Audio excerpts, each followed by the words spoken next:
Hi. In Windows 11, you will see that the scroll bar is not visible all the time. When we take cursor there, we can watch it. And it disappears again. So let's show it for all the time. Go to Start.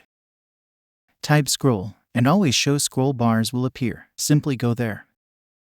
Turn on the option of Always Show Scroll Bars. Done. And now, wherever you browse, the scroll bar will be there.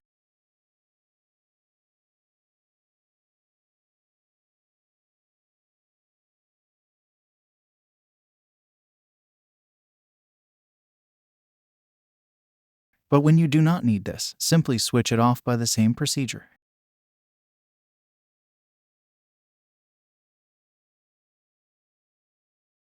Hope this simple customization will help you. Please be with us and also subscribe to Joseph IT. Goodbye.